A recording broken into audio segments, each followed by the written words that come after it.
The title of my sermon is called Unrequited Love. So, this morning I'm going to start by telling you my first love story. Yeah, get ready. So, back when I was a freshman in college, there's this girl that I really liked. Her name was Sarah. I thought she was so pretty, right? I thought she was funny and quirky too, and she was just a lot of fun to hang out with. So, we had gotten to know each other through a Korean Christian group, and we would spend a lot of time with each other. We'd hang out in the same friend group, we'd go to cafeterias together, we would stay up together with our friends, studying late at night for all of our exams, and we just do everything with one another. So, a lot of times, just like me and her, we'd go to the library together and we would just study and we would hang out, right? Get food from like the little mini store at the library, just try to make it to the next day, to the next exam. And, over time, I started to really start to like her. But I was too shy to tell anyone that I liked them at that time, right? I was too scared of rejection. So I was like, okay, let's not take any risk here. Let's just play it safe. So after a few months of becoming really good friends, I mustered up all the courage that I could to tell her that I had feelings for her. So it was actually towards the end of the first semester of freshman year, right? And we had exams coming up. So we were studying pretty late at night in the study area at one of the dorms. And then I was like, hey Sarah, you got like a few minutes to talk? Obviously when someone says that, something's up. So I took her outside to the benches, and I gathered up every ounce of my courage, and I said something along the lines of, Sarah, I really like you. I don't remember what else I said. I just remember saying I like you. Everything else was just like a mush. I don't remember. So I had no idea where I was going with that too. I wasn't going to be like, oh, will you be my girlfriend? Oh, will you marry me? I had no idea where it was going. It's just like, oh, I like you, So after I said that, she was silent and she didn't really have much to say. So I was almost positive that she liked me back because everyone's like, dude, Sarah's so into you. She's like always spending time with you. Like she's totally digs you. So I was like, dude, she's obviously going to say yes. Obviously, I'm a very low risk kind of guy, right? I go for the 100% success opportunities. So, but the thing is, she didn't really say much. So like a little elementary school kid, I was like, do you like me back? So she paused and then, no. I felt like time stopped and it felt like my heart stopped beating as well, right? No more blood was going to my body. And I was so confused. I was so hurt. Why has she been spending so much time with me? Was she just leading me on? Does she like to get attention from boys? All these thoughts are going through my mind. I had so many questions. But later on, I came to find out that there was another guy who she hung out with a lot. And it turns out that the early bird gets the worm. So he had asked her out first, and then she said yes. And guess what? He was the church praise leader too. He knew how to play guitar and sing. So it was at that day that I learned how to play guitar and sing. I'm just kidding about that part. So in my eyes, I was the better one for her, obviously. I was going to treat her right. I was more funny. I was better looking. Why did she choose him? I was so confused. It didn't make any sense. I knew that I was going to make her happy, not him. But she had made her choice, and I wasn't going to force her to choose me. I couldn't. Otherwise, I'll go to jail. There would be no satisfaction in that either. And it only means something special when they willingly choose you as well. So, after that day, obviously, we're on the same campus. We go to the same cafeterias. So, I would be going to the same places that we used to study and hang out, except just with me. She was not there. Because she had her new man. I would walk into the library, and in the corner, I'd see them studying. They're just laughing, having a good time. Like, they're just having such a good time. And I'd walk into the cafeteria, I'd see them sitting together. And my heart would break a little every single time I saw them. And it didn't feel very good. Seeing her with the guy who beat me to the chase. it's like that with us and God. God loves us and he longs that we choose him, but the thing is we choose other gods instead. We choose the foolish things of this world. We choose earthly pleasures. We choose to selfishly serve ourselves. And we serve sin and we live a life apart from God. And just like I was so hurt when I was seeing Sarah with this other guy, every time God sees us, living this life of sinful pleasure, when we choose the gods of this world, his heart hurts, but to the millionth degree. And he knows that choosing these things, right, don't lead to lasting fulfillment. Just like I knew that Sarah choosing that guy was not going to lead, that was not going to be a thing forever, right? I knew that I was the right one.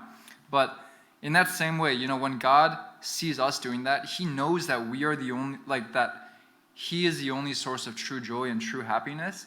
And he designed us for a relationship with him because only he can fulfill the desires of our heart.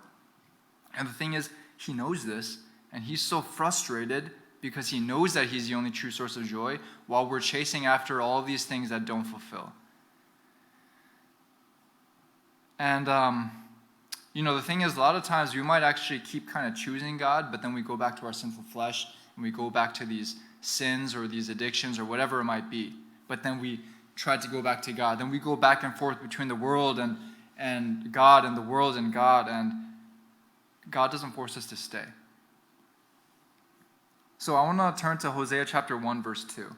And it says that the Lord began to speak to Hosea, and the Lord said to Hosea, "Go, take yourself a wife of harlotry, and children of harlotry, for the land has committed great harlotry by departing from the Lord." And in Hosea chapter 3, verse 1, it says, "Then the Lord said to me, Go again, love a woman who is loved by a lover, and is committing adultery, just like the love of the Lord for the children of Israel, who look to other gods and and love the raisin cakes of the pagans. So I bought her for myself for 15 shekels of silver, and 1.5 omers of barley." So Hosea chose a wife of harlotry, right? She was a prostitute, and she was obviously unfaithful because he knew her character, but God commanded him to take her as a wife. And she kept on cheating on him, and Hosea must have been heartbroken time and time again. But he kept chasing after her and trying to love her. I mean, it was his right to be able to love her because they were married, but he was doing everything he can to fulfill that right because she was not being faithful to him. And he even bought her back in order to love her again, right? He purchased her. And God, again, he told him to do this as a representation of God's love for his people and how they keep turning away from him. God is a frustrated lover. He is a frustrated husband in this story. And he tries everything he can to win back his unfaithful bride, which is his people. That's you and that's me. Now, turn to Hosea chapter 2, verses 3 to 8. It says, and this is speaking of Israel, he's saying, "Lest I strip her naked and expose her as in the day she was born, and make her like a wilderness, and set her like a dry land, and slay her with thirst. I will not have mercy on her children, for they are the children of harlotry. For their mother has played the harlot. She who conceived them has behaved shamefully. For she said, I will go after my lovers who give me bread and my water, my wool and my linen, my oil and my drink. Therefore, behold, I will hedge up your way with thorns, and wall her in, so that she cannot find her paths. She will chase her lovers, but not overtake them. Yes, she will seek them, but not find them. Then she will say, I will go and return to my first husband, for then it was better for me than now. For she didn't know that I gave her grain, new wine and oil, and multiplied her silver and gold, which she prepared for Baal. God poured out blessings upon his bride, yet that would not make her stay. So she's seeking out other lovers. She's seeking out people that she may be unfaithful with, unfaithful to her husband. But, God tried blessing her, and now he tries frustrating her plans. And he brings her to rock bottom to realize, to help her to realize that what she's done, and for her to realize that it was actually better with God than it was with these other gods, or than it was with the things of the world. God really has no other option. He's trying every single thing. He's exhausting every single tool in his tool belt to get his people to turn back to him. And the thing is, he wants to do this because he knows if she continues down this path, she's going to die. She's going to be lost. That's why he's doing everything. He's not a psychopath. He's trying to save her life. Now in Hosea chapter 2, verse 14 to 16, it says, again, this is once Israel is desolate and brought to the lowest place. God says, "Therefore, behold, I will allure her. I will bring her into the wilderness and speak comfort to her. I will give her her vineyards from there, and the valley of Achor as a door of hope. She shall sing there as in the days of her youth, as in the day when she came up from the land of Egypt. And it shall be in that day, says the Lord, that you will call me husband and no longer call me my master." Continuing in Hosea chapter 2, verse 19 to 20, it says, "I will betroth you to me forever. Yes, I will betroth you to me in righteousness and justice, in loving kindness and mercy. I will betroth you to me in faithfulness, and you shall know the Lord." Verse 23, "Then I will sow her for myself in the earth, and I will have mercy on her who had not obtained mercy. Then I will say to those who were not my people, you are my people, and they shall say, you are my God." What a merciful and loving and forgiving God he is. After all the ways that his people has hurt him, he is so willing to forgive, so eager to accept them back. And he's always looking for ways to bring them back to a place where he knows that they will be happy and be fulfilled. Now, I want to tell you another story this morning. I want to tell you the story of a friend of mine. We'll call him James. And he was going through a very difficult time in his marriage. And with his wife, we'll call her Sarah. And during this difficult season, she had been complaining about her husband, James, to other church members. She was gossiping about him, right? That's one thing you never want to do. But anyways, word was getting out. And actually, there was this other guy from their home country, right? That, because they had come from one country, they moved to another country. I'm trying to keep it as vague as possible, just in case. But anyways, they moved to another country, and they had immigrated there for a better life, right? But there was this other guy, right, who was also a baptized member of that church. And actually, Sarah would meet this guy, and they would complain about their spouses because they were both actually married, and they were both going through difficult times or whatever, right? So they were complaining to each other. And after about 1 week of this, they were having an affair.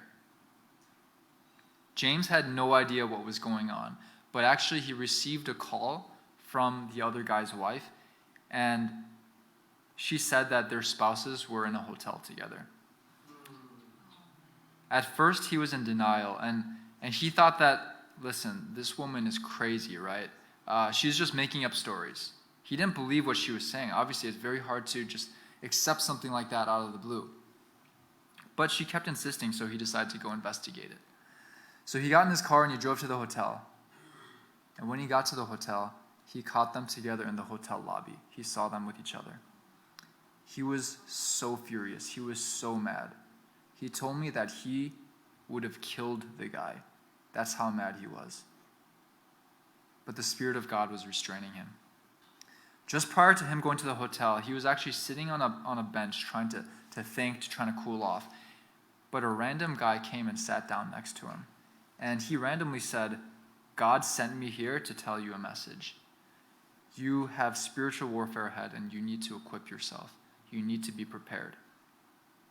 Now, I don't know if that was an angel, or I don't know if that was someone that just got an impression to tell him that, but God loved him, and he was speaking to my friend, James.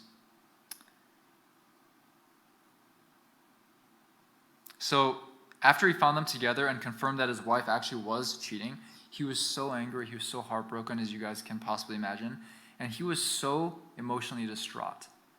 I don't know if you guys have ever been to a point where you've been so distraught, but he said that his body would just start involuntarily shaking with rage and anxiety.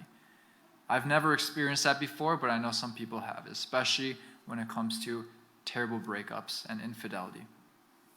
And many times, he would just be driving on the road. And he said that he was just thinking, what if I just swerved off the road? What if I just hit a tree and just ended everything? Ended all the pain? What if I just crashed right now? Everything would be over. Now, I mean, he's got a good head on his shoulders. He wasn't actually going to do this, but this thought would just come into his head a lot. And he was so angry, he was blaming God for letting this happen. But he told me that he saw the warning signs before, but he had overlooked them because this actually wasn't her first time cheating.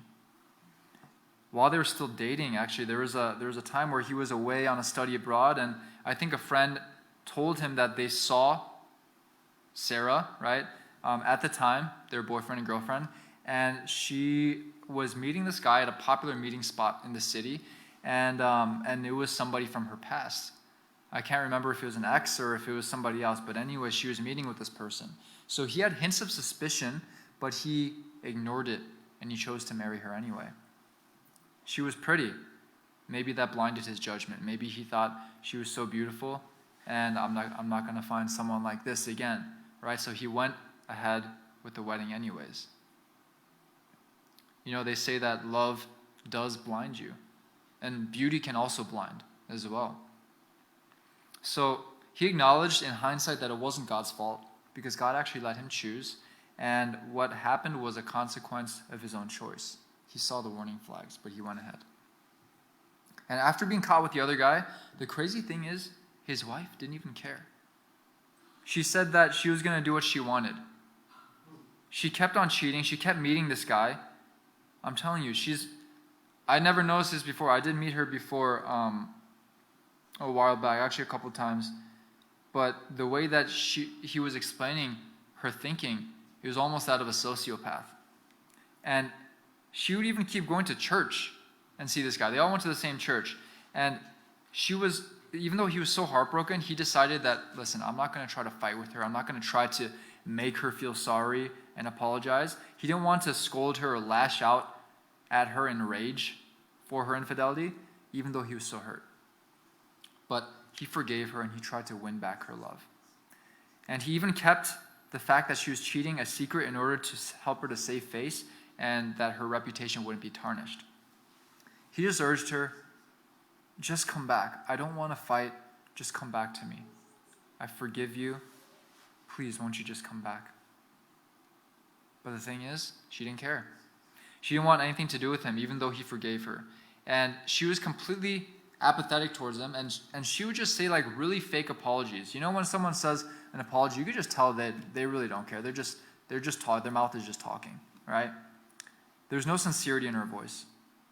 Now, James wanted to be with her. He wanted to keep loving her, but he just couldn't because she would not come to him, even though he so desperately wanted to be with her. So at the end of the day, after multiple events of this happening, after him confronting them on different occasions, right, she ended up leaving him, and she ran back to her home country with this other man. So they both left their spouses, and he was left alone in this country where they had both immigrated to for a better life. Now, he would have taken her back if he could, but the thing is she didn't come, right? Is my friend soft for forgiving his wife? Is my friend weak? Because in this society, a lot of people would be like, oh my goodness, she cheated one time, just cut it off, right? Like even if she wanted to come back, should he have forgiven her? Or should he have forgiven her? Should he have just decided to divorce her right from the start? Because, you know, people would say, even Christians, yeah, she doesn't deserve mercy. Like once a cheater, always a cheater. She's going to cheat again, and you have biblical grounds for divorce, so you should just end it. But in Matthew chapter 19, verse 3 to 8, Matthew chapter 19, verse 3 to 8, it says, the Pharisees also came to him, testing him and saying to him, is it lawful for a man to divorce his wife for just any reason? Verse 4, and he answered and said to them, have you not read that he who made them at the beginning made them male and female, and said, for this reason a man shall leave his father and mother and be joined to his wife, and the two shall become one flesh. So then, they are no longer two but one flesh. Therefore, what God has joined together, let man not separate." They said to him, "Why then did Moses command to give a certificate of divorce, to put her away?" And he said to them, "Moses, because of the hardness of your hearts, permitted you to divorce your wives, but from the beginning it was not so." So yes, God did give permission to divorce, right? I mean, yes, infidelity is biblical grounds for divorce, but the thing is, in the beginning it was not so. Divorce is a last resort. Actually, it shouldn't even be an option. You see this in the example of Hosea and Gomer, right? Because the love of God forgives time after time. And yes, Jesus gave the divorce laws because of the hardness of their hearts. But ideally, just as Jesus said to Peter, you must forgive 70 times 7, right? We should forgive infinite number of times. We should forgive unto death, just as God did for us. What did Jesus say when he was on the cross when people were mistreating him? He said, "Father, forgive them, for they know not what they do." Even, imagine this. Imagine being Jesus, right? You're walking through the judgment hall. You're carrying the cross on your back. You're going through all this stuff. They're nailing the nails, or they're nailing your hands into the cross, right? They were spitting on him. They were lashing him with whips. They were making fun of him. They were mocking him. They were gambling for his clothes. And all throughout this, Jesus was concerned for their salvation. He wanted them to be in the kingdom with him. He loved them so much and so desperately, he wished that they would turn to him. He wasn't trying to retaliate. He was not angry. There was no anger in his voice or in his face. God loved us until the very last breath, and he laid down his life for us. And the Father was not just aloof, sitting on his throne watching from a distance and be like, "Ah, yes, the penalty of the law must be paid. I am satisfied with this sacrifice." The thing is, a lot of times we see Jesus as the one who laid down everything and the Father kind of being different. But the thing is, the Father and the Jesus are one. They are one and the same. And inspiration says that the Father himself was crucified with the Son, and it broke both of their hearts. And Jesus laid down his life to show us exactly how much he loves us. If you ever question the love of God, look to the cross and see what he laid up for you. Jesus laid down his life to show us again how much he loves us, and he took on the awful wages of sin so that we wouldn't have to suffer those results. And he gave up everything imaginable in order to win us back to love, to faith, and to repentance, in hopes that, when we see the cross, when we see that infinite love of God displayed for us, that this would lead us to turn from our sins and that we would turn to Christ. But for all those people who don't turn to Christ, what does God do to them? Doesn't it say that the wrath of God is poured out upon sinners? Let's turn to Romans chapter 1, verse 18 through 32. I'm sure you guys are very familiar with this passage, but let's take a look at this. So, Romans chapter 1, verse 18 through 32. Read that with me. It's a long passage. So it says, "For the wrath of God is revealed from heaven against all ungodliness and unrighteousness of men, who suppress the truth in unrighteousness, because what may be known of God is manifest in them. For God has shown it to them. For since the creation of this world, his invisible attributes are clearly seen, being understood by things that are made, even his eternal power and Godhead, so that they are without excuse. Because although they knew God, they did not glorify him as God, nor were they thankful, but became futile in their thoughts, and their foolish hearts were darkened. Professing to be wise, they became fools, and changed the glory of an incorruptible God into an image made like corruptible man, and birds and four-footed animals and creeping things. Therefore God gave them up to uncleanness in the lusts of their hearts, to dishonor their bodies among themselves, who exchanged the truth of God for a lie, and worshipped and served the creature rather than the Creator, who is blessed forever. Amen. For this reason God gave them up to vile passions, for even their women exchanged the natural use of what is against nature. Likewise also the men, leaving the natural use of women, burned in their lust for one another, men with men, committing what is shameful, and receiving in themselves the penalty of their error which is due. And even as they did not like to retain God in their knowledge, God gave them over to a debased mind, to do those things which are not fitting, to be filled with all unrighteousness, sexual immorality, wickedness, covetousness, maliciousness, full of envy, murder, strife, deceit, evil-mindedness. They are whisperers, backbiters, haters of God, violent, proud, boasters, inventors of evil things, disobedient to parents, undiscerning, untrustworthy, unloving, unforgiving, unmerciful, who, knowing the righteous judgment of God, that those who practice such things are deserving of death, not only do the same, but also approve of those who practice them. So what we see here is these people, these sinners, they are so bent on leaving God. They are so decided that I want to live this life of sin. I want to serve myself. Right? And you see this entire list. They're violent, they're proud, boasters, all these different things, right? These are the fruits of sin that originates in the mind as seed. And taken to its logical conclusion, this is what it results in. And ultimately, it results in death. It results in separation from God, because our sin separates us from the source of life, from the life giver. And when we are cut off from life, we die. In Matthew chapter 23, verse 37, Jesus is saying, this is close to his crucifixion. He says, "O Jerusalem, Jerusalem, the one who kills the prophets and stones those who are sent to her. How often I wanted to gather your children together, as a hen gathers her chicks under her wings, but you were not willing." Right before his crucifixion, he knows what's laying ahead of him. He knows that his people are so rebellious, but Jesus was weeping. He was crying over Jerusalem. He didn't know what else to do. He tried everything he could. He wanted them to turn to him, but the thing is, they were not willing. Just like Sarah was not willing to return to James. So what happened? James had to give Sarah up. He wouldn't force her. He had to give her up and let her go her own way. Let her live out the desires of her heart. And in the same way, God gives us up to the desires of our evil ways. At the end of the day, those who reject God and live a life of sin, they reap what they sow. God doesn't force us to love him and to follow his laws, and those who refuse to turn to him, again, he gives them up to the results of their choice.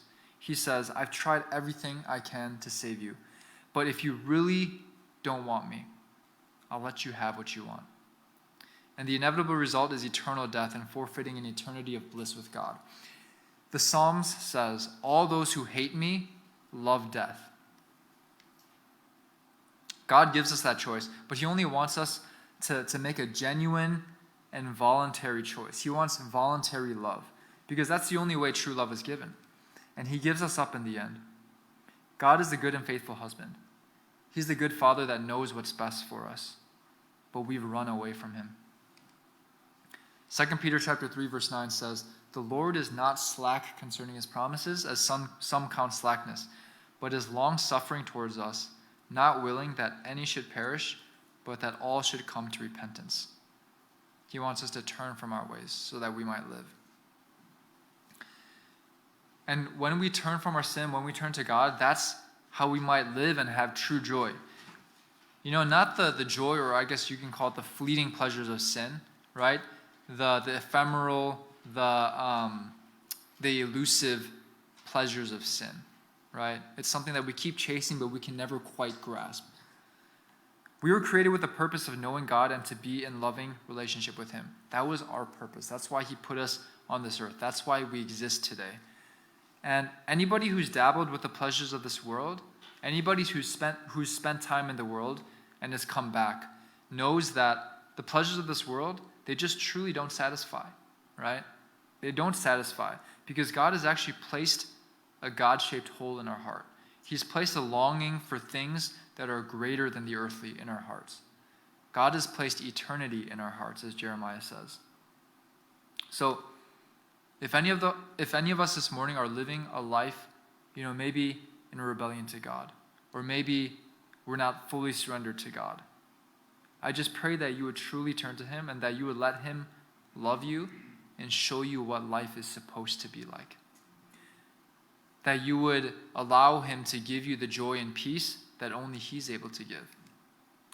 And if you're tired of chasing the things of this world and living in an unsatisfactory life, just give God a chance and choose him, and you will not regret it.